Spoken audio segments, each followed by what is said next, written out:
गोदावरी का प्रवाह मात्र जल का प्रवाह नहीं था, वो समय का साक्षात संगीत था। पंचवटी की भूमि कोई साधारण वनस्थली नहीं थी, वो एक तपोभूमि थी जिसे स्वयं अगस्त्य मुनि के तप ने सिद्ध किया था।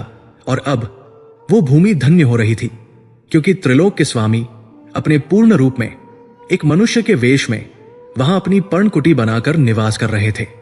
यहां की दिव्यता शब्दों से परे थी।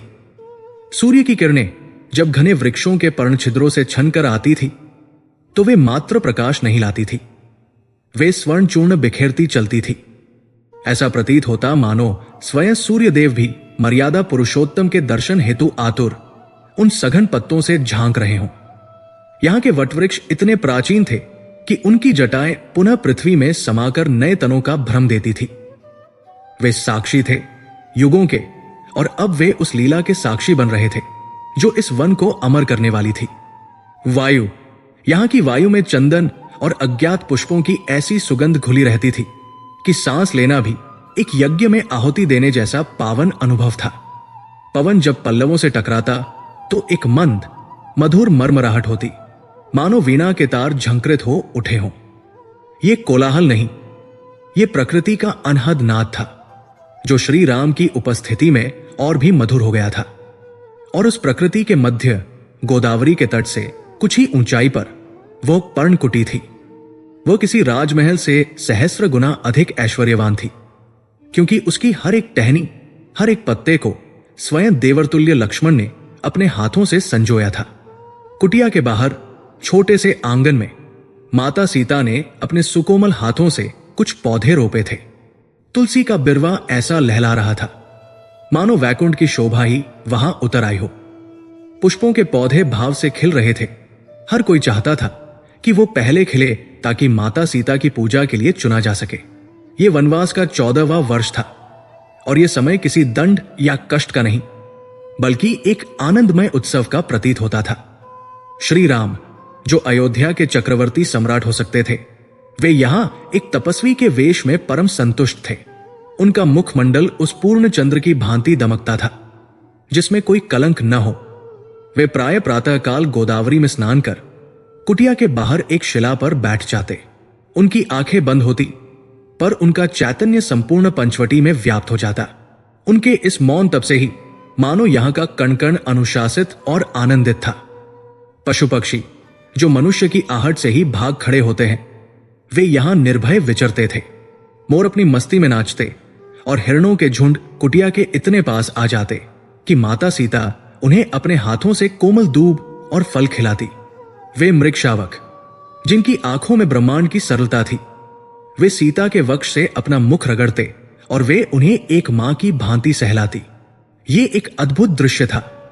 प्रकृति और परमात्मा का ऐसा सहज मिलन दुर्लभ था। लक्ष्मण उन दोनों की इस शांति के सजग प्रहरी थे। वे सेवा के मूर्त रूप थे। उनके लिए निद्रा और विश्राम का कोई अर्थ नहीं था।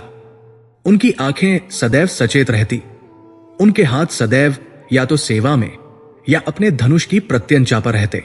वे श्री राम और माता सीता की इस एकांत लीला में कोई विघ्न नहीं पड़ने देना चाहते थे। उनका दिन कुटिया के कार्यों, वन से कंदमूल फल लाने और रात्रि में कुटिया के बाहर एक शिला पर बैठकर पहरा देने में बीतता था। पर उनके मुख पर थकान का लेश मात्र भी नहीं था। अपने भ्राता और भाभी की सेवा का जो आनंद उन्हें मिल रहा था, वो इंद्र के सुख से भी बढ़कर था। तीनों के बीच एक मौन संवाद चलता रहता था। सीता जब भोजन परोसती तो राम उन्हें देखकर मात्र मुस्कुरा देते, और उस एक मुस्कान में सीता को अपने सर्वस्व का पुरस्कार मिल जाता। लक्ष्मण जब दूर से ही किसी वन्य पशु को देखकर उन्हें सतर्क करते तो राम का एक दृष्टिपात ही उन्हें आश्वस्त कर देता। ये जीवन कठिन था, पर इसमें कोई जटिलता नहीं थी। यहां राजसी षड्यंत्र नहीं थे, कोई ईर्ष्या नहीं थी, कोई द्वेष नहीं था। केवल शुद्ध, सात्विक और दिव्य आनंद था। प्रकृति भी मानो उनकी सेवा में लीन थी। वृक्ष स्वयं ही पके फलों को उनकी पहुंच में झुका देते। गोदावरी का जल सबसे शुद्ध और मीठा प्रतीत होता, और रात्रियां भी ऐसी शांत होती कि ध्यान में बैठना एक सहज क्रिया बन जाती। ये उस दिन की दोपहर तक का दृश्य था। एक और सामान्य किंतु दिव्य दिन। पर उस दिन की सांझ कुछ भिन्न थी। शांति अभी भी थी, पर उस शांति में एक अकथनीय भारीपन आने लगा था। गोदावरी का प्रवाह अभी भी संगीतपूर्ण था, पर उस संगीत में एक बेसुरी लय घुस आई थी जिसे केवल सबसे सजग कान ही पकड़ सकते थे। इसका आरंभ हुआ वायु के रुख बदलने से। जो पवन अब तक उत्तर से शीतल, सुगंधित और सुखदायी आ रहा था, वो सहसा रुक गया। एक पल के लिए मानो समय ने सांस रोक ली हो। पेड़ों के पत्ते जो अभी तक झूम रहे थे, वे निष्प्राण से लटक गए। एक सन्नाटा छा गया, ऐसा सन्नाटा जो शांति का नहीं बल्कि किसी भयंकर घटना की प्रतीक्षा का सूचक होता है। और फिर वायु का एक झोंका आया, पर यह दक्षिण से आया था। यह झोंका उष्ण था, शुष्क था, और इसमें चंदन या पुष्पों की सुगंध नहीं थी। इसमें एक अपरिचित, तीखी और अमंगल गंध थी। ऐसी गंध मानो दूर कहीं, बहुत दूर, किसी अपवित्र यज्ञ में मांस और रक्त की आहुति दी जा रही हो। एक सड़न की, क्षय की और एक विशाल अमानवीय अहंकार की गंध। कुटिया के आंगन में दूब चरता हुआ हिरणों का झुंड अकस्मात ठिठक गया। उनके कान खड़े हो गए, नथुने फड़कने लगे। जिस वायु ने अभी अभी लक्ष्मण को असहज किया था, उस वायु ने इन निरीह प्राणियों में आदिम भय जगा दिया था। एक क्षण पहले तक जो मृग शावक सीता के आंचल से खेल रहा था, वो एक भयाक्रांत चीत्कार के साथ उछला और अपनी मां के पीछे छिप गया। हिरणों के मुखिया ने दक्षिण की ओर देखा और उसके पूरे शरीर में एक कंपी दौड़ गई। उसने एक अजीब सा घुटा हुआ स्वर निकाला और पलक झपकते ही पूरा झुंड वहां से ऐसे भागा मानो उन्होंने साक्षात मृत्यु को देख लिया हो। माता सीता जो उन्हें देख मुस्कुरा रही थी, वे इस आकस्मिक पलायन से चकित हुई। ये आज इस तरह क्यों भाग गए? उन्होंने श्री राम की ओर देखा, जो अभी भी शिला पर शांत बैठे थे, पर उनकी आंखें अब खुल चुकी थी।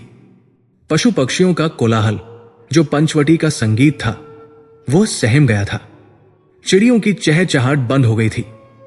मोरों ने अपने पंख समेट लिए थे और वे भयभीत स्वर में केंके करने लगे थे।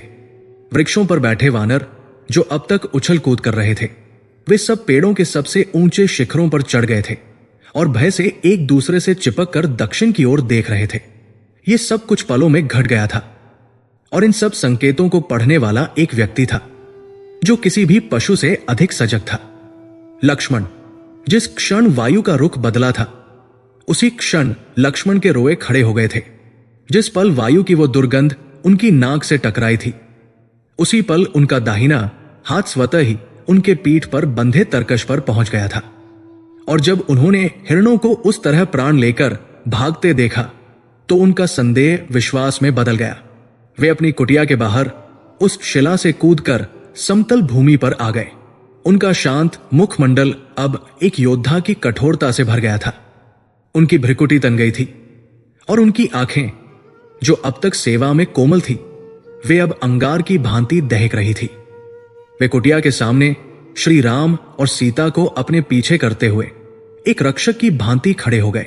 उन्होंने धनुष को हाथ में नहीं लिया था, अभी नहीं। वो केवल अंतिम उपाय था। पहले शत्रु को जानना आवश्यक था। कोई आ रहा है, उनके स्वर में लोहे की खनक थी। यह प्रश्न नहीं था, ये एक घोषणा थी। श्री राम शांत रहे। उन्होंने केवल अपनी दृष्टि उठाकर लक्ष्मण को देखा, मानो कह रहे हो, मैं जानता हूं सौमित्र। लक्ष्मण ने अपनी दृष्टि को वन के उस हिस्से पर केंद्रित किया जहां से वो वायु आ रही थी। दक्षिण पश्चिम का कोना। वन वहां अधिक सघन था। अंधेरा अभी नहीं हुआ था, पर उस दिशा में साया गहराने लगा था। हवा फिर से रुक गई थी और उस रुके हुए सन्नाटे में लक्ष्मण ने उसे सुना। एक आहट। यह किसी मनुष्य के चलने की आहट नहीं थी। मनुष्य सावधानी से चलता है, पत्ते बचाता है। यह किसी वन्य पशु की आहट भी नहीं थी। पशु या तो झुंड में चलते हैं या शिकार करते समय दबे पाव। ये कुछ और था। ये एक भारी, मथने वाली, कुचलने वाली आहट थी। जैसे कोई विशालकाय सत्ता, जिसे न पत्तों की परवाह है न वृक्षों का भय, वो बस अपनी धुन में हर चीज को रौंदता हुआ एक निश्चित दिशा में बढ़ा चला रहा हो। हर पग के साथ धरती में एक हल्का, लगभग अगोचर पर अमंगल कंपन होता था। लक्ष्मण ने अपनी आंखें मूंद कर एक क्षण के लिए सुनने का प्रयास किया। ये कोई एक नहीं था, ये कई लोगों की आहट थी। पर वे साधारण वनवासी या ऋषि नहीं थे। उनसे ऐसी भय की ऊर्जा प्रवाहित नहीं होती। ये गंध, ये कंपन, ये अहंकार। राक्षस। लक्ष्मण के मुंह से ये शब्द एक फुसफुसाहट के रूप में निकला, पर उसमें घृणा और क्रोध की ज्वाला थी। वे जानते थे कि इस पवित्र भूमि पर अब तक कई राक्षस थे, पर वे अगस्त्य मुनि के प्रभाव और अब श्री राम के तेज से दूर, बहुत दूर रहते थे। आज किसने ये दुस्साहस किया था? किसने अपनी मृत्यु को स्वयं निमंत्रण दिया था? श्री राम अब शिला से उठ खड़े हुए थे। उनका वेश तपस्वी का था, पर उनका तेज एक चक्रवर्ती सम्राट का था। वे लक्ष्मण के पास आकर खड़े हुए। शांत हो जाओ लक्ष्मण। उनका स्वर गोदावरी के प्रवाह से भी गहरा था। भयभीत मत हो और क्रोध भी मत करो। जो आ रहा है उसे आने दो। किंतु भैया, लक्ष्मण अधीर हो रहे थे। यह कोई साधारण आहट नहीं है, यह शांति को भंग करने का प्रयास है। यह अमंगल है। अमंगल का आना ही मंगल के उदय का मार्ग प्रशस्त करता है। सौमित्र, श्री राम ने कहा, और उनकी दृष्टि दक्षिण के उस सघन वन पर टिक गई। आहट अब और स्पष्ट हो रही थी, और उस आहट के साथ एक हंसी, एक कर्कश, अमानवीय, क्रूर हंसी की गूंज भी सुनाई देने लगी, जो इस पंचवटी की दिव्य शांति को किसी छुरी की तरह चीर रही थी। पशु पक्षी सहम गए थे। लक्ष्मण का हाथ अपनी तलवार की मूठ पर कस गया था, और श्री राम, वे शांत खड़े थे, अपने होठों पर वही सौम्य किंतु अब किंचित रहस्यमयी मुस्कान लिए, मानो वे ठीक ठीक जानते हों कि कौन आ रहा था और क्यों आ रहा था। पंचवटी का दिव्य शांत भंग हो चुका था। वो हंसी, वो कोई मानवीय हंसी नहीं थी। उसमें आनंद का लेश मात्र भी नहीं था। वो ऐसी हंसी थी मानो किसी ने वीणा के तारों पर खुरदरी चट्टाने रगड़ दी हों। वो हंसी पंचवटी की पावन शांति को भेदती, चीरती हुई गोदावरी के प्रवाह में विष घोल रही थी। लक्ष्मण के केश, जो अब तक शांत थे, वे इस हंसी की ध्वनित रंगों से ही मानो खड़े हो गए। उनका हाथ अब तरकश से निकलकर उनके विशाल धनुष की प्रत्यंचा पर पहुंच चुका था। उनकी उंगलियां अपने आप बाण के पंखों को टटोलने लगी थी। वे उस दिशा में घूर रहे थे जहां से वो ध्वनि आ रही थी। उनकी आंखों में एक ही भाव था, विनाश। भैया, उनका स्वर दबा हुआ और क्रोधाग्नि में तप्त था। आज्ञा दे, इस अट्टहास को मैं अभी चीर निस्तब्धता में बदल सकता हूं।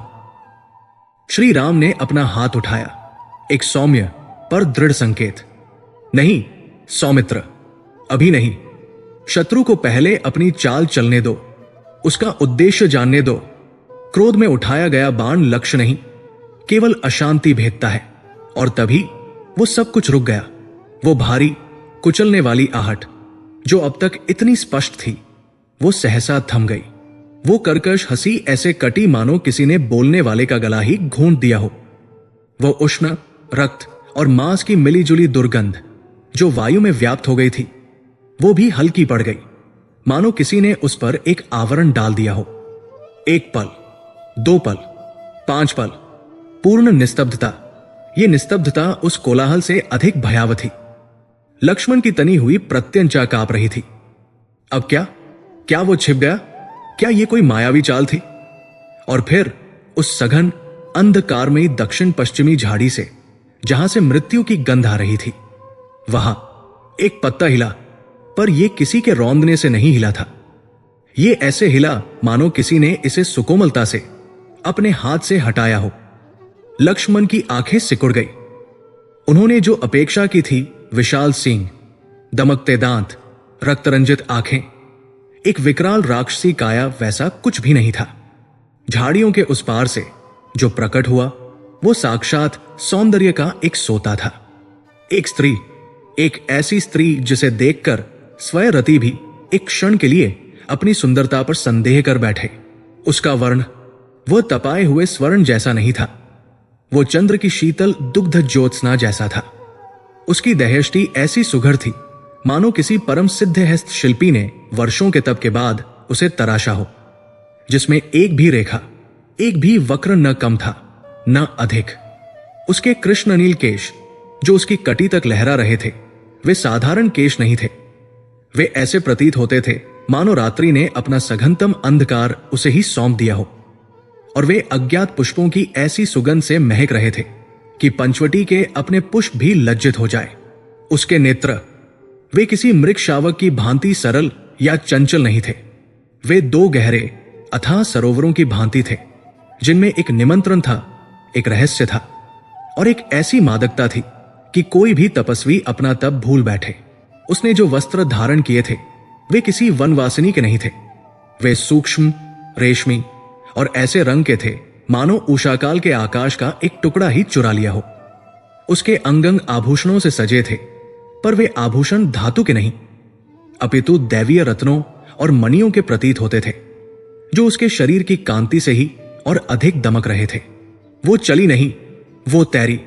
उसके पग धरती पर ऐसे पड़ रहे थे मानो कमल का पुष्प जल पर तैर रहा हो।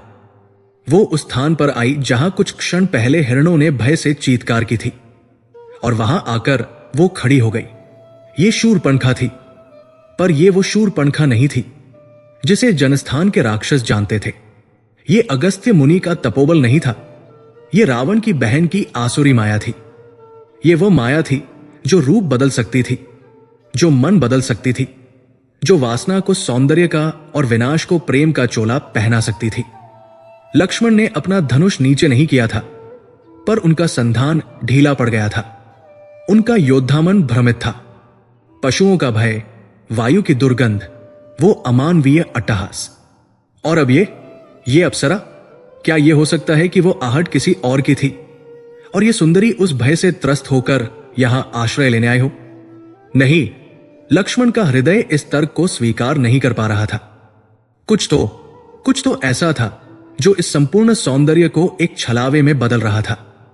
यह सौंदर्य दिव्य नहीं था, इसमें शांति नहीं थी, इसमें एक बेचैनी थी, एक ज्वाला थी, एक अतृप्त प्यास थी।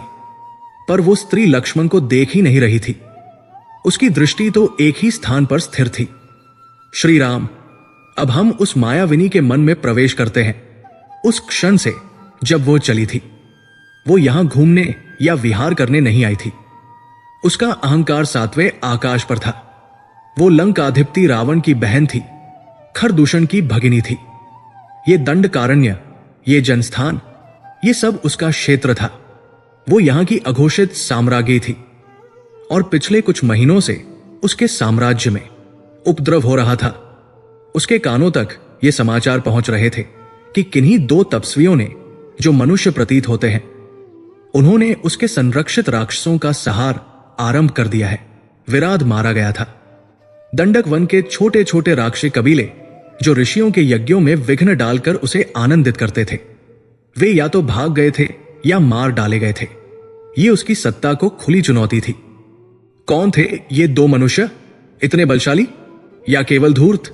क्या वे किसी देवता द्वारा संरक्षित थे, या वे स्वयं ही कोई देवता थे जो तपस्वी का वेश धरे उसके भाइयों का राज्य हड़पना चाहते थे? शूरपणखा आई थी।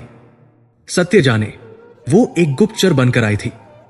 वो इन दो तपस्वियों की शक्ति को अपनी आंखों से देखना चाहती थी, उनकी थाह लेना चाहती थी।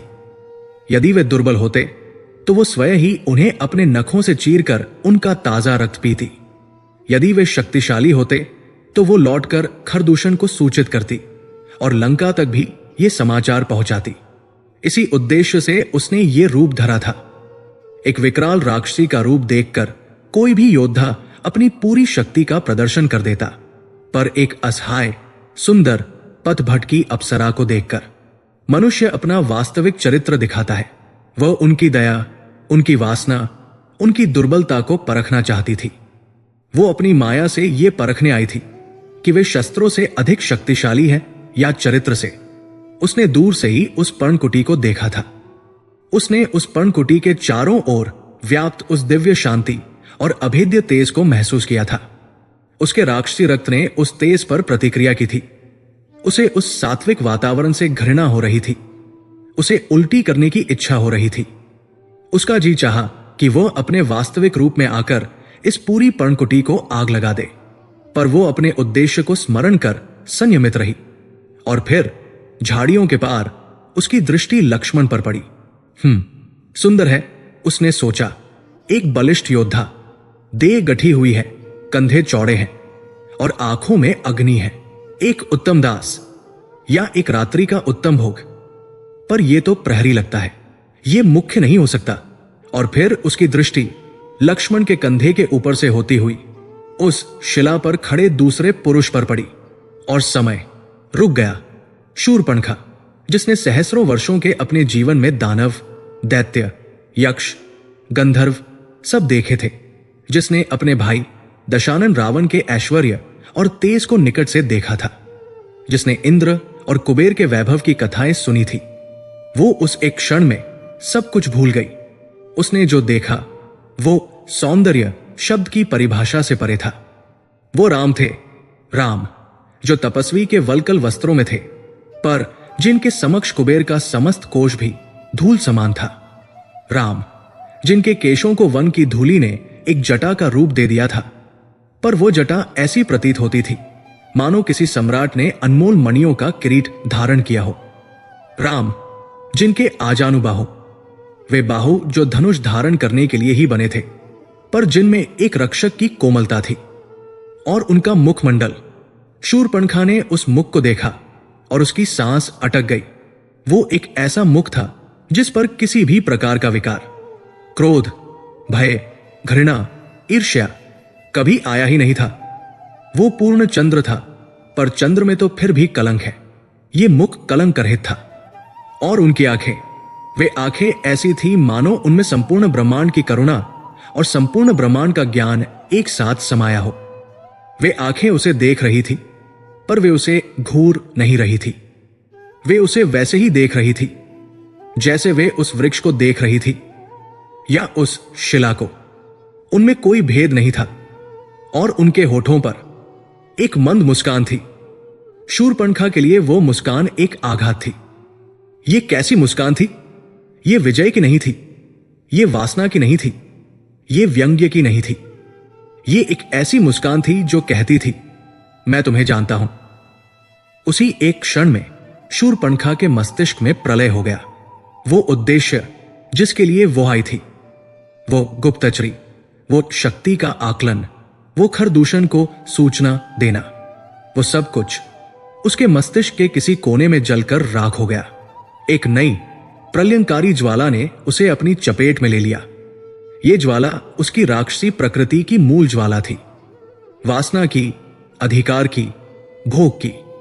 यह कोई साधारण मानवीय आकर्षण नहीं था। ये एक राक्षसी की वहशी, आदिम और सर्वभक्षी भूख थी। उसने अपने जीवन में जो कुछ चाहा था उसे पाया था, और अब इस क्षण उसने अपने जीवन की सबसे बड़ी, सबसे दिव्य और सबसे अप्राप्य वस्तु को देख लिया था। ये मेरा होना चाहिए, उसके विकृत मन ने चीत्कार की। ये पुरुष, ये तपस्वी नहीं हो सकता, ये साक्षात कामदेव है या उससे भी बढ़कर। ये इस वन में रहने योग्य नहीं है। ये लंका के स्वर्ण सिंहासन पर मेरे भाई के पास नहीं, मेरे पास रहने योग्य है। मैं इसे भोगूंगी, मैं इसे प्राप्त करूंगी। उसका उद्देश्य जो कुछ क्षण पहले तक राजनीतिक और सामरिक था, वो एक झटके में व्यक्तिगत और विभत्स रूप से कामुक हो गया था। वो भूल गई कि वो कौन है, वो क्यों आई थी। वो भूल गई कि वह एक मायावी रूप में है। उसका संपूर्ण अस्तित्व, उसकी हर कोशिका उस एक पुरुष को पाने के लिए चीख रही थी, और यही उसका छिपा हुआ उद्देश्य बन गया। ये सब उसके मन में एक पलक झपकने से भी कम समय में घट गया। बाहर से वो अभी भी वही दिव्य सुंदर अप्सरा थी। उसकी आंखों की मादकता अब सहस्र गुना बढ़ गई, पर अब उसमें रहस्य नहीं, केवल नग्न निमंत्रण था। उसकी चाल में जो कोमलता थी, वो अब एक मदमस्त नागिन की लचक में बदल गई। उसने लक्ष्मण की ओर देखा ही नहीं, मानो वे वहां हो ही नहीं। उसका अस्तित्व लक्ष्मण के लिए शून्य हो गया था। उसने अपनी दृष्टि राम पर गड़ा दी। वो धीरे धीरे अपने हर पग से पृथ्वी पर काम के बाण छोड़ती हुई राम की ओर बढ़ी। वो कुटिया के आंगन की सीमा पर आकर रुकी। लक्ष्मण ने अपने धनुष की प्रत्यंचा पर बाण चढ़ा लिया। रुको, वही रुको, स्त्री। उनकी कर्कश आवाज ने उस मायावी संगीत को भंग कर दिया। कौन हो तुम और इस पवित्र आश्रम में इस वेश में आने का तुम्हारा साहस कैसे हुआ? शूरपणखा ने पहली बार लक्ष्मण को देखा और उसकी सुंदर आंखों में एक क्षण के लिए जो घृणा और तिरस्कार उभरा, वो किसी अप्सरा का नहीं, एक शुद्ध राक्षसी का था। ये प्रहरी, ये कबाब में हड्डी। पर वो तुरंत संभल गई। उसने अपने मुख पर भय का एक कोमल भाव लाने का प्रयास किया, अपनी पलकें झुका ली, और उसका स्वर शहद से भी मीठा, पर किसी विषैले शहद जैसा था। आह, मुझे भयभीत न करे, हे वीर योद्धा, उसने अपनी उंगली अपने रक्तिम अधरों पर रखते हुए कहा, पर उसकी आंखें अभी भी राम पर थी। मैं तो एक अबला पथभट की गंधर्व कन्या हूं। अपने परिचारकों से बिछड़कर इस भयंकर वन में खो गई हूं। राक्षसों के भय से कांपती हुई मैंने इस आश्रम से आते हुए दिव्य प्रकाश को देखा, और मैं बस आश्रय की कामना से यहां चली आई। वो रुकी, अपनी आंखों को और भी आर्द्र बनाया।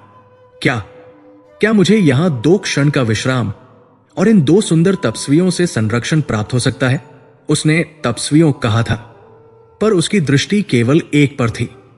लक्ष्मण ने अपनी भ्रिकुटी नहीं ढीली की। गंधर्व कन्या, इस जनस्थान में जहां सूर्य का प्रकाश भी राक्षसों के भय से कांपता है, तुम्हारा यह कथन उतना ही खोखला है जितनी तुम्हारी ये सुंदरता। सत्य कहो। पर राम मुस्कुरा रहे थे, वही शांत, सौम्य, रहस्यमयी मुस्कान। वे जानते थे, वे सब जानते थे। वे जानते थे कि ये पथभट की गंधर्व कन्या कौन है। वे जानते थे कि वो क्यों आई थी, और वे ये भी जानते थे कि उसका उद्देश्य अब क्या बन चुका है। उन्होंने अपना हाथ फिर उठाया, लक्ष्मण को शांत करते हुए, और फिर पहली बार उन्होंने उस मायाविनी से बात की। उनका स्वर गोदावरी के जल से भी निर्मल और गहरा था। स्वागत है देवी, उन्होंने कहा, और उस एक देवी शब्द से शूरपणखा के तन बदन में वासना की जो आग लगी, उसने उस मायावी सौंदर्य के आवरण को लगभग जला ही दिया था। उसका छिपा हुआ उद्देश्य अब उसके मुख पर आने को आतुर था। स्वागत है देवी। ये स्वर, ये कोई साधारण मनुष्य का स्वर नहीं था। ये इतना गहरा, इतना शांत और इतना मधुर था कि शूरपणखा के पूरे शरीर में एक विद्युत तरंग सी दौड़ गई। राम ने उसे देवी कहा था। देवी, एक राक्षसी जो अपनी माया के बल पर अप्सरा बनी थी, उसे उस पुरुष ने देवी कहा जो स्वयं साक्षात देवत्व का अंश था। पर शूरपणखा के विकृत वासनाग्रस्त मन ने इस शब्द का अर्थ अपने अहंकार के अनुसार लगाया।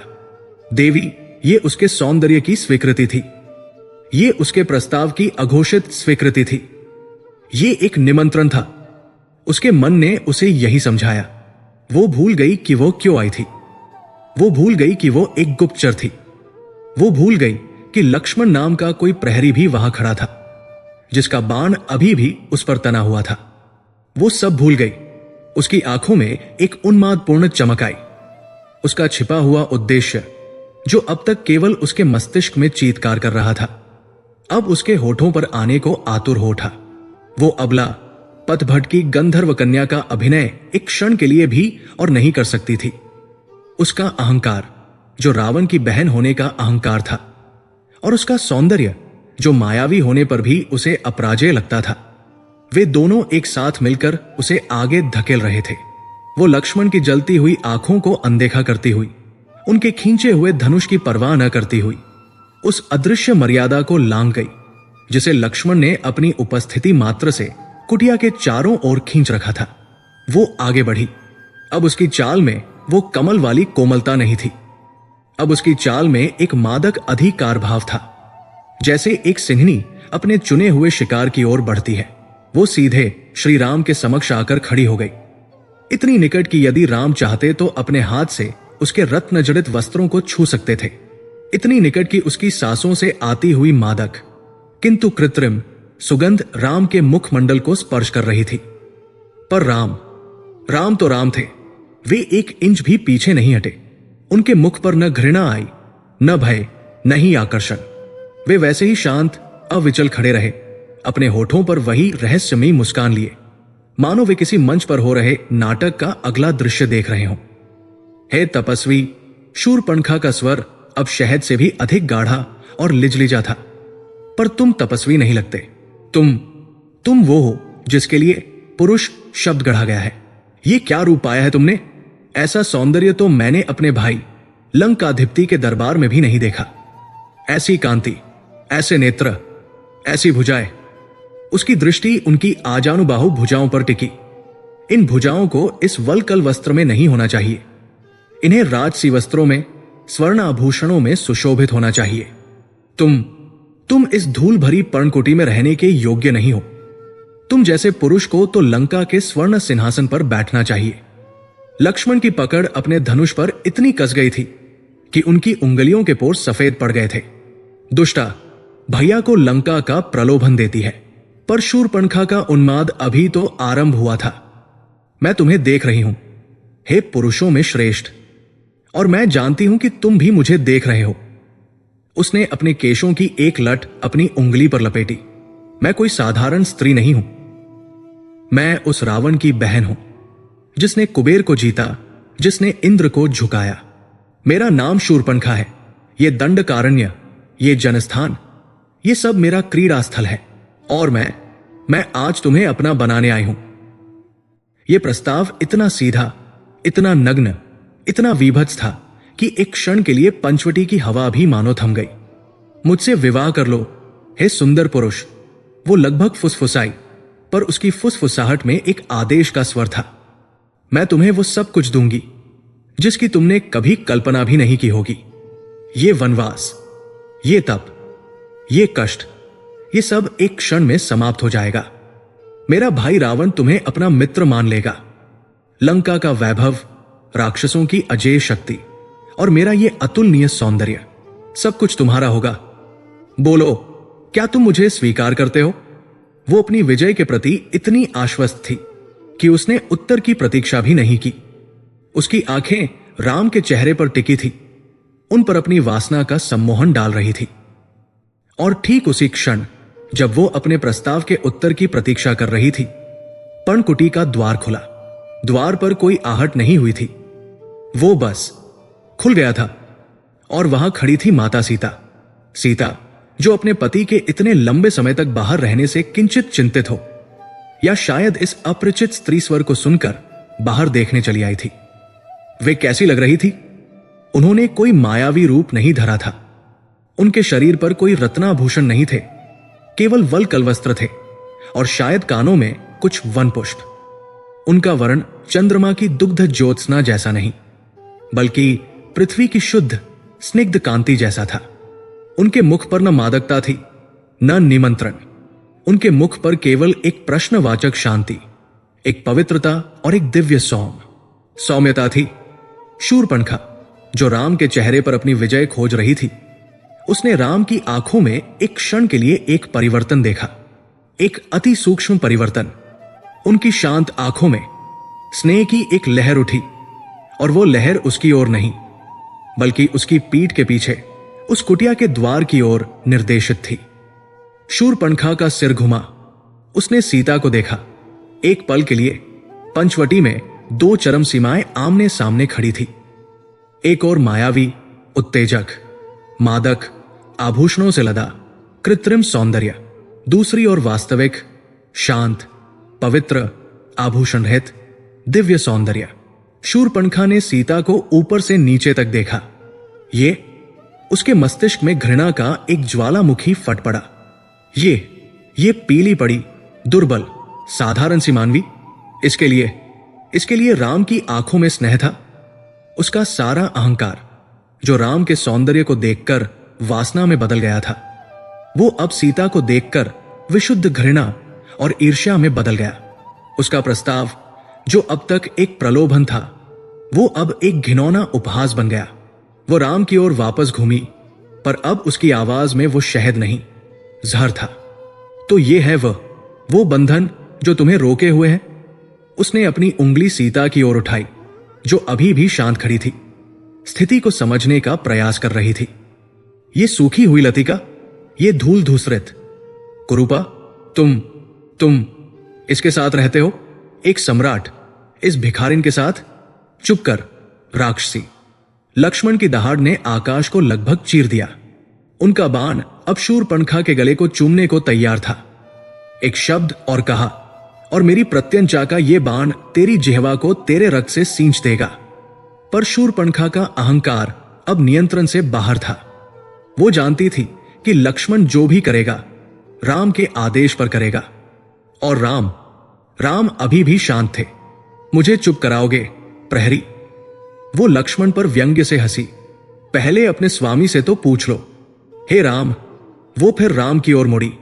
इस कुरूपा, इस मानवी में ऐसा क्या है जो मुझ जैसी त्रिलोक सुंदरी में नहीं? मैं तुम्हें साम्राज्य दे रही हूं और तुम इस वनजोगन के लिए रुके हो।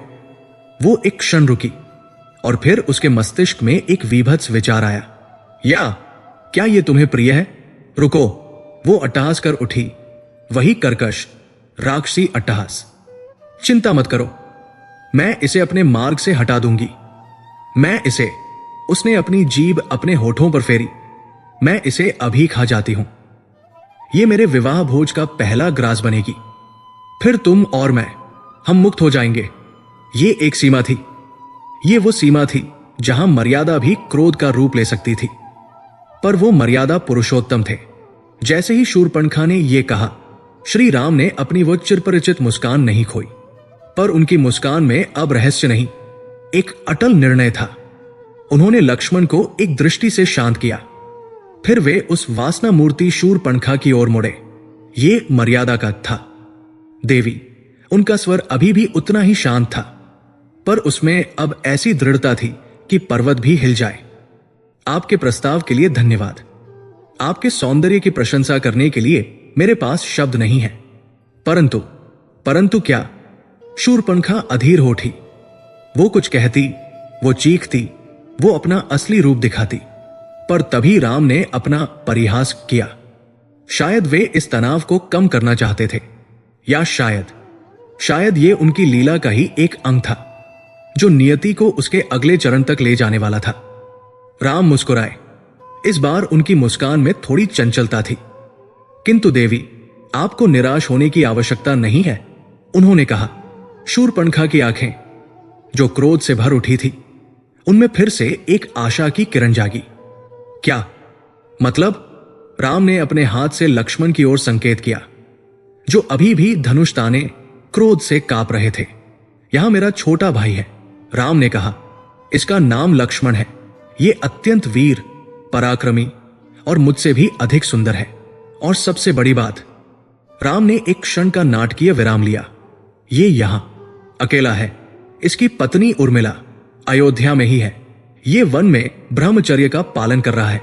शूरपणखा की दृष्टि तुरंत राम से हटकर लक्ष्मण पर जा गड़ी। ये भी सुंदर है। राम जैसा शांत नहीं, अग्नि जैसा है, पर है तो राजसी। और अकेला है, मतलब अविवाहित है। उसने अपने मन में अविवाहित का ही अर्थ लगाया। ये तुम्हारे योग्य है देवी। राम ने अपना परिहास जारी रखा। तुम जैसी तेजोमी रानी के लिए लक्ष्मण जैसा वीर सेवक ही उपयुक्त है।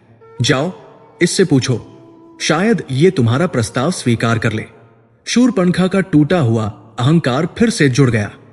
हां, ये ठीक है, राम विवाहित है, पर यह तो नहीं है। यह भी उतना ही सुंदर है। ठीक है, मैं इसे पा लेती हूं। और एक बार मैं इस परिवार में घुस गई, फिर उस बड़े भाई को भी देख लूंगी। उसका विकृत मन एक नए उत्साह से भर गया। वो राम की ओर से पूरी तरह मुड़ी और अब वो लक्ष्मण की ओर बढ़ी। उसकी चाल में वही मादकता, वही अधिकार लौट आया। सुना तुमने वीर? उसने लक्ष्मण के धनुष की नोक को अपनी उंगली से धृष्टतापूर्वक हटाते हुए कहा, तुम्हारे भ्राता ने मुझे तुम्हारे लिए चुना है और मुझे तुम स्वीकार हो। वो लक्ष्मण के इतने निकट आ गई कि लक्ष्मण उसकी सांसों की उष्णता अपने मुख पर अनुभव कर सकते थे। मैं तुम्हें अपने पति के रूप में स्वीकार करती हूं। पर याद रहे, उसका स्वर फिर से अभिमानी हो गया, मैं रानी हूं और तुम मेरे दास बनकर रहोगे। मैं तुम्हें भोगूंगी और तुम्हें मेरी सेवा करनी होगी। बोलो, स्वीकार है? उसने सोचा था कि लक्ष्मण अपने बड़े भाई के आदेश पर या उसके सौंदर्य के सम्मोहन में हां कह देगा। पर लक्ष्मण राम नहीं थे। उनमें राम की मर्यादा थी। पर राम का परिहास नहीं था। वे एक योद्धा थे और उनकी दृष्टि एक्सरे की भांति उस मायावी सौंदर्य को चीरकर उसके भीतर की वीभत्स राक्षसी को स्पष्ट देख रही थी। लक्ष्मण का उत्तर विनम्र नहीं था, वह एक योद्धा का था। उनकी आंखों में न क्रोध था न वासना, उनकी आंखों में केवल घृणा और निष्ठा थी। वे हंसे, पर यह राम की सौम्य हंसी नहीं थी, ये एक ठंडी व्यंग्यात्मक हंसी थी। मुझसे विवाह? हे मायाविनी! शूरपणखा इस हंसी से ठिठक गई। तूने मुझे क्या समझा? अपने भाई की तरह परिहास करने वाला? लक्ष्मण का स्वर अब लोहे की तरह ठंडा और तेज था। मैं तेरी इस कृत्रिम सुंदरता के पार तेरा सड़ा हुआ रक्त पीपासु हृदय देख रहा हूं। राक्षसी! शूरपणखा का चेहरा सफेद पड़ गया। इसने मुझे पहचान लिया। तू गंधर्व कन्या नहीं, तू जनस्थान में घूमने वाली वहशी शूरपणखा है। लक्ष्मण ने एक पग आगे बढ़ाया और इस बार शूरपणखा भय से एक पग पीछे हटी। तू प्रस्ताव लेकर नहीं आई थी, तू हमारे बल की थाह लेने आई थी, पर तू अपने ही जाल में फंस गई। तू मुझसे विवाह करना चाहती है? लक्ष्मण फिर हंसे। एक दासी एक स्वामी से विवाह करेगी? तू ये भूल गई कि मैं कौन हूं। मैं श्री राम का दास हूं। मेरा जीवन, मेरी सांसें, मेरा ये शरीर सब मेरे भ्राता और मेरी भाभी सीता की सेवा के लिए है। मेरे जीवन में किसी और स्त्री के लिए, और विशेषकर तुझ जैसी अपवित्र रक्तलोलुप राक्षसी के लिए कोई स्थान नहीं है। तू मुझे दासी कह रहा है? शूरपणखा की आवाज कांप गई। ये वासना से नहीं, ये शुद्ध राक्षसी क्रोध से कांप रही थी। दासी से भी बदतर। लक्ष्मण ने लगभग चीत्कार की। जा, भाग जा यहां से, इससे पहले कि मेरा ये बाण जो कब से तेरे रक्त का प्यासा है वो मेरे स्वामी की आज्ञा की प्रतीक्षा करना छोड़ दे। भाग जा, और फिर कभी इस पवित्र आश्रम की ओर आंख उठाकर भी मत देखना। ये अंतिम आघात था। राम का विनम्र था, वो एक मर्यादा थी, पर लक्ष्मण का ये एक योद्धा का नग्न, क्रूर और अपमानजनक तिरस्कार था। दास की दासी, रक्त पीपासु राक्षसी, अपवित्र, भाग जा। शूरपणखा का अहंकार टूट गया। एक राक्षसी का अहंकार जब टूटता है तब वो केवल टूटता नहीं है, वो विस्फोट करता है। उसके भीतर की सारी वासना एक क्षण में जलकर राख हो गई और उसकी जगह एक प्रलयंकारी सर्वनाशी क्रोध ने ले ली। वो एक चीख नहीं थी, वो एक जानवर की, एक घायल पिशाचनी की चीत्कार थी। उसका वो सुंदर मायावी चेहरा फटने लगा, मानो किसी ने एक सुंदर मुखौटे पर उबलता हुआ लावा डाल दिया हो।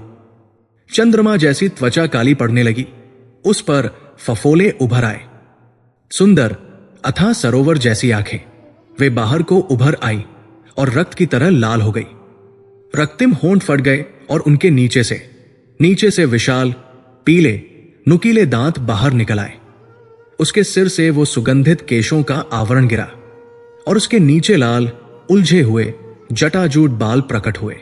उसकी उंगलियों से वे रत्न जड़ित आभूषण टूटे और उसके नाखून वे लंबे होकर काले मुड़े हुए पंजों में बदल गए।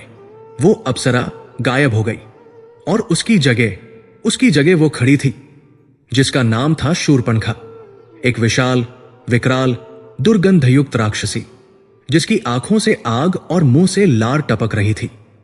तूने मुझे ठुकराया, वो अपनी असली कर्कश आवाज में गुर्राई। तुम दोनों क्षुद्र मानवों ने मेरा अपमान किया। वो राम की ओर मुड़ी। तू अपनी इस एक पत्नी के कारण मुझे मना करता है। वो लक्ष्मण की ओर मुड़ी और तू इस भाभी की सेवा का दम भरता है। उसका विकृत चेहरा एक भयानक निर्णय से भर गया। यही है नजर, यही है न तुम दोनों के अहंकार का कारण। ये मानवी सीता, मैं तुम दोनों को नहीं मारूंगी। वो अट्टहास कर उठी। नहीं, मैं तुम्हें वो दंड दूंगी जो मृत्यु से भी भयंकर है। मैं पहले इसे खाऊंगी। मैं इसे अपने इन दांतों से चीरकर इसका ताजा गर्म रक्त पीऊंगी तुम्हारे सामने, और तुम दोनों जीवन भर अपनी इस प्रिय पत्नी को मेरे हाथों मरते हुए याद करके तड़पते रहोगे और नियति को अपने अंतिम चरण तक ले जाते हुए वो राक्षसी एक भूखी सिन्हनी की भांति उन दो अजेय योद्धाओं को अनदेखा कर सीधे उस निहत्थी सौम्य खड़ी माता सीता की ओर झपटी। आए ये चीत्कार जो अध्याय 3 के अंत में उठी थी, वो अब एक चीत्कार नहीं रही थी, वो एक घोषणा बन गई थी। ये उस मायावी सौंदर्य की मृत्यु की घोषणा थी और उस आदिम वीभत्स राक्षसी अहंकार के पुनर्जन्म का शंखनाद थी, जिसका नाम शूरपणखा था। पंचवटी की उस पावन भूमि पर, जहां की वायु में अब तक चंदन, पुष्प और यज्ञ का धुआं घुला रहता था, वहां अब एक ऐसी दुर्गंध फैल गई मानो सहस्रों शव एक साथ सड़ रहे हों। ये वो दुर्गंध थी जिसे लक्ष्मण ने सबसे पहले पहचाना था, पर अब वो माया के आवरण से मुक्त होकर अपने पूर्ण विभत्स रूप में प्रकट हुई थी। ये क्षय की, बासी रक्त की और एक जली हुई घिनौनी वासना की गंध थी। वो अप्सरा का मुखौटा एक क्षण में नहीं उतरा था, वो चटका था, जैसे किसी सुंदर संगमरमर की प्रतिमा पर सहस्रों हथौड़े एक साथ मार दिए गए हों। वो चंद्रमा जैसी दुग्ध धवल त्वचा, वो अब फफोलेदार, काली और जली हुई सी हो गई थी। वो ऐसी लगती थी मानो किसी ने उबलते हुए लावे में डुबोकर उसे बाहर निकाला हो। उसके वे सुंदर कृष्ण नील केश, जो अब तक रात्रि का भ्रम दे रहे थे, वे अब जूट की तरह उलझे हुए लाल भूरे, और उनमें से एक अजीब सा चिकना धुआं निकल रहा था। उसके वे अथाह सरोवर जैसे नेत्र, वे अब बाहर को उभरे हुए दो दहकते अंगारे बन गए थे। उनमें अब मादकता या निमंत्रण नहीं था, उनमें केवल एक ही भाव था, नग्न, विशुद्ध, सर्वभक्षी घृणा। उसके रक्तिम होंठ, जो अब तक कामबाणों का संधान कर रहे थे, वे फटकर पीछे की ओर मुड़ गए थे, और उनके नीचे से जो प्रकट हुआ, उसने लक्ष्मण को अपना धनुष और भी कसकर पकड़ने पर विवश कर दिया।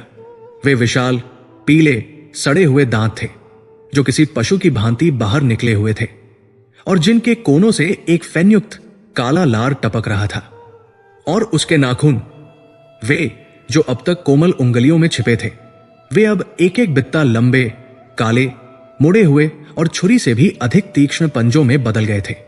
उसका पूरा शरीर, जो अब तक एक सुघड़ दहयष्टि का भ्रम दे रहा था, वो अब बेडौल, विशाल और एक अमानवीय शक्ति से फड़क रहा था। यह शूरपणखा का वास्तविक रूप था। यह उसका वह रूप था जिसे देखकर जनस्थान के राक्षस भी भय से कांपते थे। यह अहंकार का शुद्ध, घनीभूत विस्फोट था। वो अब उस स्थान पर खड़ी गुर्रा रही थी। उसका सीना एक धौंकनी की तरह चल रहा था। उसका सारा ध्यान, जो अब तक राम और लक्ष्मण के बीच वासना से बंटा हुआ था, वो अब लेजर की एक किरण की भांति एक ही लक्ष्य पर केंद्रित हो गया था। सीता, शूरपणखा की विकृत बुद्धि ने पूरा गणित लगा लिया था। यह सब कुछ जो हुआ, उसका अपमान, उसका तिरस्कार, उस सबका कारण ये एक अकेली, दुर्बल, शांत खड़ी मानवी थी। इसी के लिए उस राम ने मुझे ठुकराया। वो अपने राक्षसी मन में चीखी। उसने मेरे अतुलनीय सौंदर्य, मेरे ऐश्वर्य, मेरे लंका के साम्राज्य के प्रस्ताव को इस एक पत्नी व्रत के नाम पर ठुकरा दिया। यह है वो एक पत्नी। उसकी रक्तरंजित आंखें राम की ओर घूमी, जो अब भी शांत थे, पर अब उनकी मुस्कान जा चुकी थी। उनके मुख पर एक ऐसी गंभीरता थी मानो वे किसी प्रलय का पूर्वाभास देख रहे हों।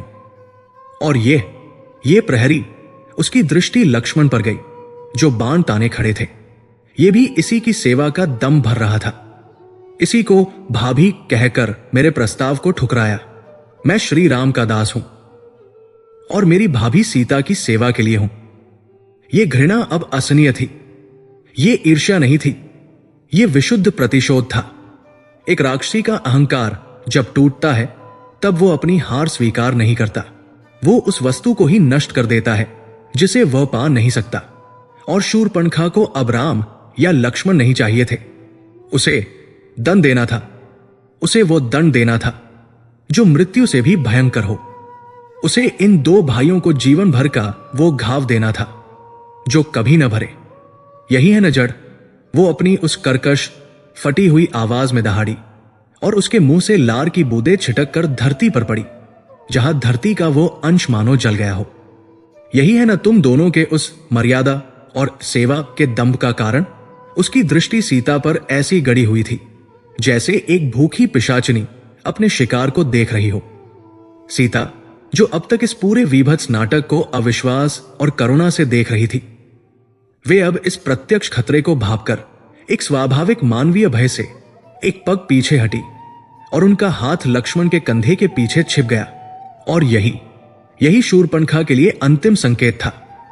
ये मेरी जगह लेगी, ये इन दो वीरों के संरक्षण का आनंद लेगी? नहीं, यदि यही तुम्हारे अस्वीकार का कारण है।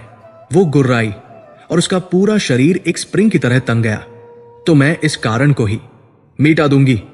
ये कहकर वो झपटी। ये किसी मनुष्य का झपटना नहीं था, ये किसी पशु का झपटना नहीं था। ये बिजली की गति कहना भी उस गति का अपमान होता। वो वहां थी और अगले ही पल वो वहां नहीं थी। वो एक काला दुर्गंधयुक्त बवंडर थी जो उन दो अजेय योद्धाओं के बीच से उनके धनुष और उनकी चेतना को धता बताते हुए सीधे अपने लक्ष्य की ओर बढ़ी। समय मानो उसे क्षण के लिए रुक गया। पंचवटी की हर पत्ती जो अब तक भय से कांप रही थी, वो भी स्थिर हो गई। गोदावरी का प्रवाह मानो जम गया। उस रुके हुए समय में तीन चेतनाएं एक साथ सक्रिय थी। सीता की चेतना, उन्होंने उस वीभत्स मृत्यु को अपनी ओर आते देखा। उनके पास न कोई अस्त्र था, न कोई माया। वे उस आक्रमण के लिए शारीरिक रूप से पूरी तरह अनावृत थी। उनके मुख से कोई चीख नहीं निकली। वे भयभीत थी पर आतंकित नहीं। उनकी आंखें उस राक्षसी पर नहीं, बल्कि अपने पति, अपने राम के मुख पर टिकी थी। यह पूर्ण समर्पण था। यदि ये उनकी नियति थी तो वो उन्हें स्वीकार थी। राम की चेतना, उनकी लीला का, उनके परिहास का यह कैसा वीभत्स अंत होने जा रहा था। वो पुरुष जो त्रिलोक का स्वामी था, वो एक क्षण के लिए मानो स्तब्ध रह गया हो। उसकी पत्नी पर, उसकी आत्मा पर एक राक्षसी आघात करने जा रही थी और वो बस देख रहा था। नहीं, उनका मुख जो अब तक शांत था, वो एक ऐसी लौकिक, अमानवीय, ठंडी अग्नि से भर गया जिसे यदि कोई देख लेता तो भस्म हो जाता। उनका हाथ अपने धनुष की ओर नहीं बढ़ा, उनका हाथ केवल उठा और उनका मुख खुला। पर उन दोनों से भी तीव्र, उन दोनों से भी पहले एक तीसरी चेतना थी जो वासना या मर्यादा के भ्रम में पड़ी ही नहीं थी। वो लक्ष्मण की चेतना थी। वो एक प्रहरी की चेतना थी। वो उस सर्प की चेतना थी जो अपनी मणि की रक्षा के लिए सदैव जागता है। जिस क्षण, जिस नैनो सेकंड में शूर्पणखा के मन में सीता पर आक्रमण करने का विचार मात्र आया था, लक्ष्मण का मस्तिष्क उसे पढ़ चुका था। जिस क्षण उसने अपने शरीर को तानकर मिटा दूंगी कहा था, लक्ष्मण का बाण जो अब तक उसके गले पर तना था, वो अपनी दिशा बदल चुका था। पर शूर्पणखा की गति वो बाण के छूटने से भी तेज थी। लक्ष्मण जानते थे यदि उन्होंने बाण छोड़ा तो वो राक्षसी उस बाण को अपने शरीर पर ले लेगी, पर मरते मरते भी अपने विषैले पंजों से सीता को एक घाव तो दे ही देगी। और लक्ष्मण एक भी घाव का जोखिम नहीं ले सकते थे। इसलिए जिस क्षण वह राक्षसी एक काले बवंडर की तरह घूमी, उसी क्षण लक्ष्मण जो अब तक धनुष ताने खड़े थे, उन्होंने वो किया जो अकल्पनीय था। उन्होंने अपने उस प्रिय धनुष को, जो उनकी शक्ति का प्रतीक था, उसे एक झटके में भूमि पर फेंक दिया। शूर्पणखा की विजय चीत्कार सीता के मुख के ठीक सामने गूंजी। उसके पंजे, वे काले, विशैले, मुड़े हुए पंजे, सीता की गर्दन को, उनकी उस पवित्र ग्रीवा को चीरने के लिए बस 1 इंच, 1 बाल की दूरी पर थे। सीता की आंखें भय से बंद हो गई। राम का स्वर गूंजा, लक्ष्मण। पर लक्ष्मण को उस आदेश की प्रतीक्षा नहीं थी। राम का स्वर गूंजने से पहले ही लक्ष्मण की म्यान से उनकी छोटी पर विद्युत से भी तीव्र कटार या छोटी तलवार बाहर आ चुकी थी। वो राक्षसी जो सीता पर झपटी थी, उसे अपने और सीता के बीच एक अग्नि की दीवार, एक लोहे का अवरोध। लक्ष्मण को खड़ा पाया। वे कहां से आए? वे कैसे आए? वे नहीं आए। वे वही थे, वे सदैव वही थे शूरपणखा की आंखें अविश्वास से फटी रह गई। उसका लक्ष्य जो बस 1 इंच दूर था, वो अब सहस्रों मील दूर हो गया था। और उसके ठीक सामने क्रोध से जलते हुए लक्ष्मण के वे नेत्र थे। दुष्टा, ये लक्ष्मण का स्वर था। और इसके बाद पंचवटी के उस शांत आकाश में उस राक्षसी चीत्कार को दबाती हुई एक और भयानक चीत्कार गूंजी। ये चीत्कार विजय की नहीं थी, ये चीत्कार क्रोध की नहीं थी, ये शुद्ध अकल्पनीय नरकतोड़ पीड़ा की चीत्कार थी। आई। शूरपणखा जो सीता पर झपटी थी, वो बिजली के झटके की तरह पीछे उछल कर गिरी। वो हवा में नहीं थी, वो भूमि पर थी, लौट रही थी, तड़प रही थी। सीता की आंखें खुली, वे सुरक्षित थी, उन्हें एक खरोंच भी नहीं आई थी। राम शांत खड़े थे, उनकी मुट्ठी जो कस गई थी अब ढीली पड़ रही थी। और उन दोनों के बीच लक्ष्मण खड़े थे, उनके हाथ में उनकी वो छोटी तलवार थी जो अब रक्त से टपक रही थी। और भूमि पर रक्त के उस टपकते हुए निशान के पास केवल पत्ते और धूल नहीं थे, भूमि पर पड़े थे एक कटी हुई विभत्स नाक और 2 कटे हुए कान। लक्ष्मण ने समय पर प्रतिक्रिया दे दी थी, पर यह प्रतिक्रिया ये एक नए और अधिक भयंकर युद्ध का आरंभ थी। समय रुक गया था, यह कोई काव्यात्मक अतिशयोक्ति नहीं थी। पंचवटी में उस पर्णकुटी के द्वार पर गोदावरी के तट पर समय सचमुच अपनी गति खो बैठा था।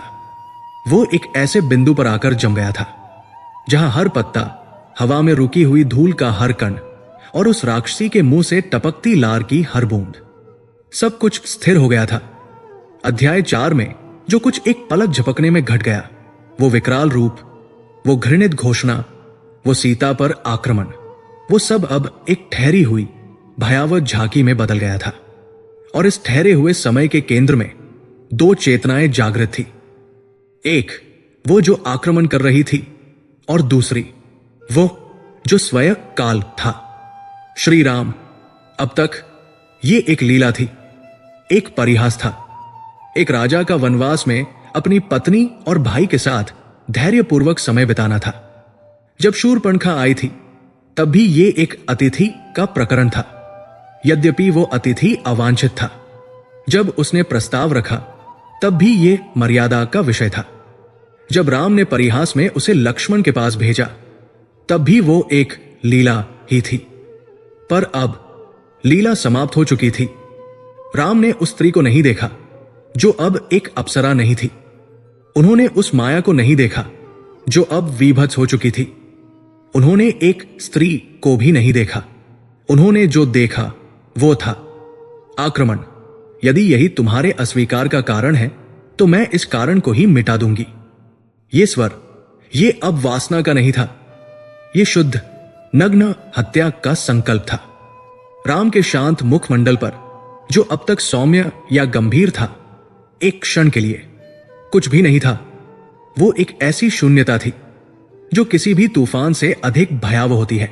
वो एक सम्राट का वो चेहरा था जो युद्ध का अंतिम निर्णय ले चुका हो। वो तपस्वी राम नहीं थे, वो पति राम अभी नहीं थे, वो मर्यादा पुरुषोत्तम राजा राम थे।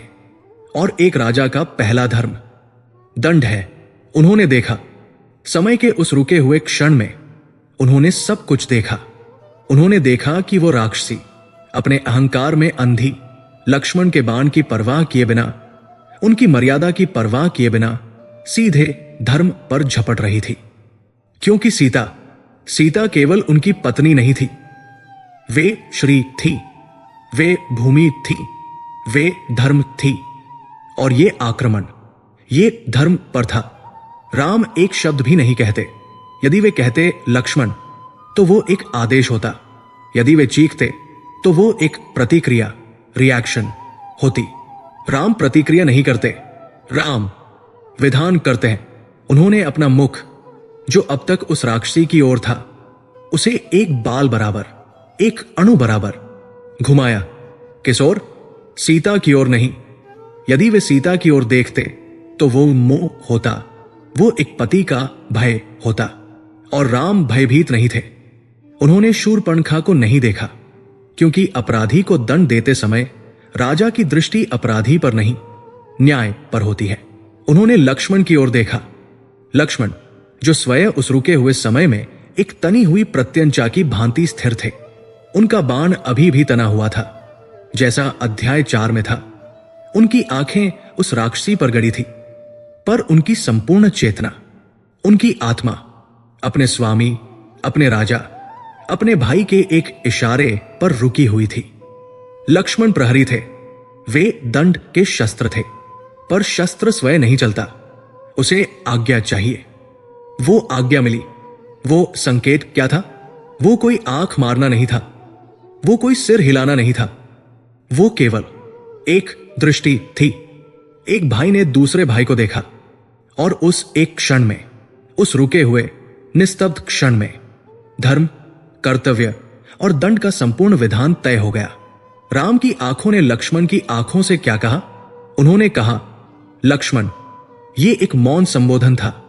ये स्त्री राम की आंखों ने कहा, अब केवल वासना से नहीं, बल्कि हत्या के इरादे से आई है। ये अब अतिथि नहीं, आक्रांता है। ये अब स्त्री नहीं, अधर्म है। ये अब दंड की अधिकारी है। राम की आंखों ने यह नहीं कहा, इसे मार दो।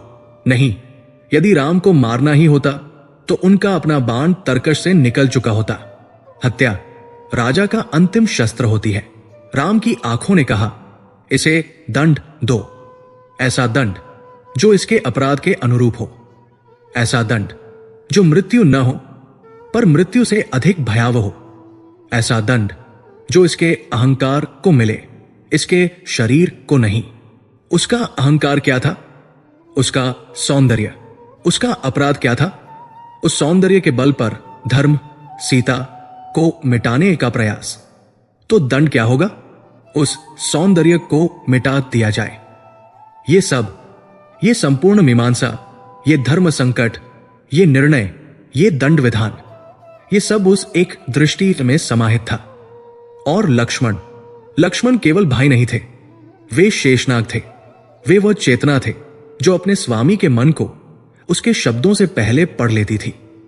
उन्हें यह संकेत मिल गया, उन्हें आज्ञा मिल गई, उन्हें दंड का स्वरूप भी समझ आ गया। राम की दृष्टि उन पर से हटी और वापस उस दृश्य पर स्थिर हो गई जो अभी घटने वाला था। उनके मुख पर अब वो शून्यता नहीं थी, उनके मुख पर अब न्याय का भाव था। और जैसे ही राम की दृष्टि हटी, समय वापस अपनी गति पर लौट आया। वो ठहरी हुई झांकी चल पड़ी। शूरपणखा की वो चीत्कार जो मिटा दूंगी पर रुकी थी, वो अब सीता पर झपटने की गति में बदल गई। लक्ष्मण, राम का वो स्वर जो अध्याय 4 के अंत में था, अब गूंजा भी तो वो केवल एक पुष्टि थी, आदेश नहीं। आदेश तो मौन में दिया जा चुका था। और लक्ष्मण, वे अब प्रतीक्षा नहीं कर रहे थे, वे अब प्रतिक्रिया नहीं दे रहे थे, वे दंड का निष्पादन कर रहे थे। राम के संकेत ने उन्हें बता दिया था कि बाण से काम नहीं चलेगा। बाण मारने के लिए होता है, विरूप, डिसफिगर करने के लिए नहीं। बाण मृत्यु देगा और राम मृत्यु नहीं, दंड चाहते थे। इसीलिए जैसा अध्याय 4 में वर्णित है, लक्ष्मण ने एक अकल्पनीय गति से अपने धनुष को भूमि पर फेंका। यह एक योद्धा का नहीं, एक दंडाधिकारी का कार्य था। वो राक्षसी जो सीता पर झपटी थी, वो लक्ष्मण से नहीं हारी, वो राम के उस एक मौन और सर्वनिर्णायक संकेत से हारी थी। समय जो अध्याय 5 में राम के संकेत पर रुक गया था, वो अब टूटा।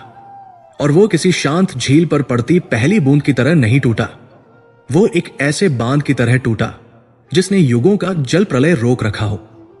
वो एक साथ सहस्रों वज्रपातों की गति से वापस अपने प्रवाह पर लौटा।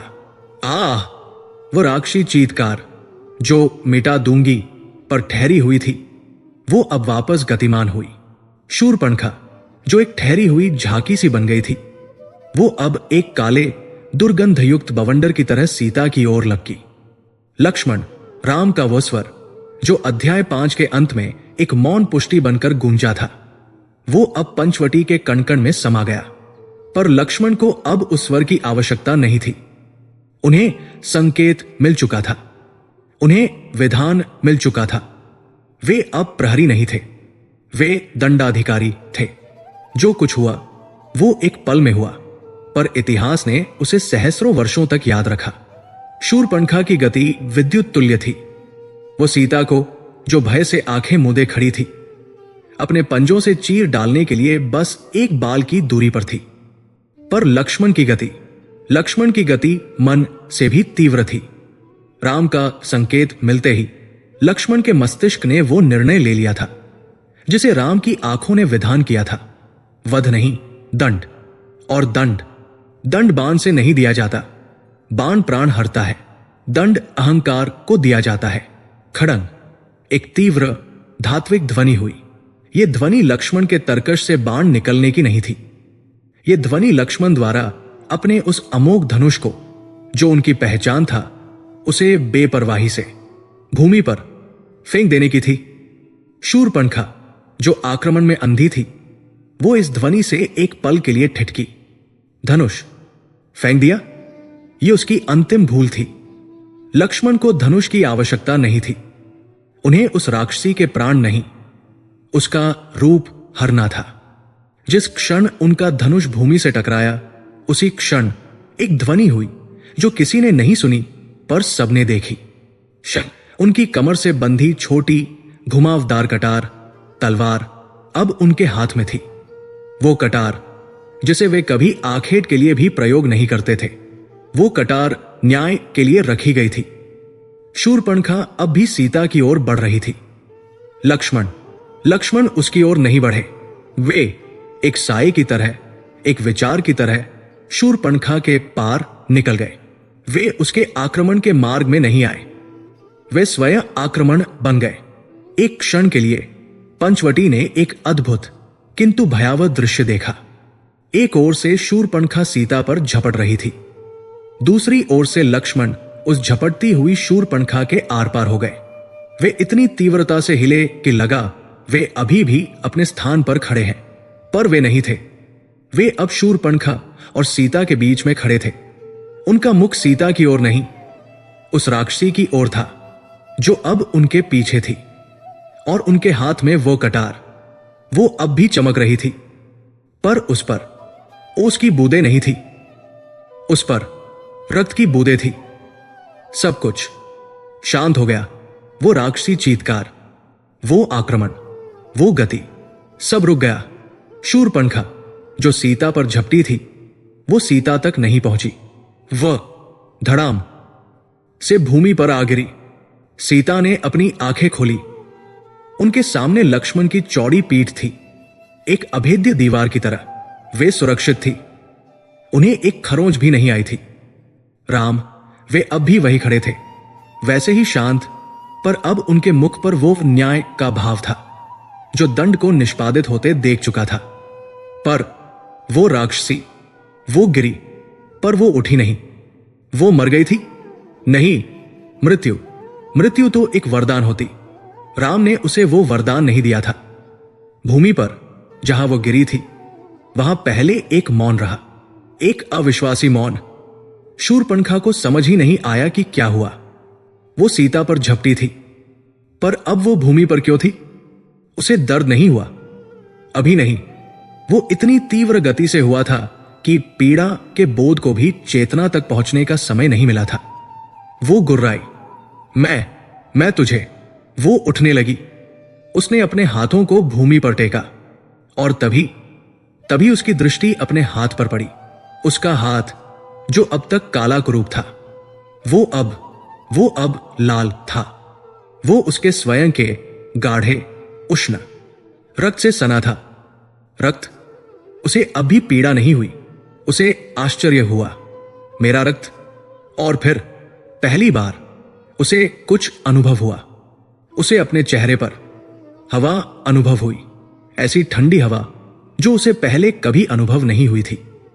एक खालीपन अनुभव हुआ, एक शून्यता अनुभव हुई। वो अपने उस रक्तस्नेह हाथ को कांपते हुए अपने चेहरे की ओर ले गई। वो उस स्थान पर ले गई जहां उसका अहंकार बसता था, जहां उसकी थी। उसकी उंगलियों ने उस नाग को टटोला, पर वहां कुछ भी नहीं था। वहां केवल एक गड्ढा था, एक रक्तमांस का वीभत्स बहता हुआ शून्य। उसकी उंगलियां कांप गई। नहीं, वे कानों की ओर गई, पर कान भी वहां नहीं थे। वहां केवल दो और कटे हुए रक्त के फव्वारे थे। अब पीड़ा का बोध हुआ। यह पीड़ा केवल मांस के कटने की नहीं थी, यह पीड़ा अहंकार के कटने की थी। आ आ आ वो एक शब्द नहीं बोल पाई, और फिर जो चीत्कार उठी, वो चीत्कार इस सृष्टि ने पहले कभी नहीं सुनी थी। वो अध्याय 3 की वासना की चीत्कार नहीं थी, वो अध्याय 4 की क्रोध की चीत्कार नहीं थी। ये अस्तित्व के मिट जाने की चीत्कार थी। ये शुद्ध अकल्पनीय नरकतोर पीड़ा थी। आई ये एक ऐसी ध्वनि थी कि गोदावरी का जल उल्टा बहने को हो गया। पंचवटी के पक्षी जो अब तक सहमे हुए थे, वे मूर्छित होकर वृक्षों से गिरने लगे। वो भूमि पर लौटने लगी। वो अब एक राक्षी नहीं थी, वो केवल पीड़ा का एक छटटाता हुआ पुंज थी। लक्ष्ममा शांत खड़े थे, उनकी कटार से रक्त टपक रहा था। वो चाहते तो एक ही वार में उसका सिर धड़ से अलग कर सकते थे, पर नहीं। राम का संकेत मृत्यु का नहीं था, यह मृत्युदंड नहीं था, यह अहंकार का दंड था। लक्ष्मण ने उसे जीवित छोड़ दिया। क्यों? क्योंकि हत्या अपराधी को समाप्त कर देती है, पर यह दंड, यह अपराधी को जीवित रखता था अपने अपराध की स्मृति के साथ। शूर्पणखा का अपराध उसका सौंदर्य था, नहीं, उस सौंदर्य का अहंकार था।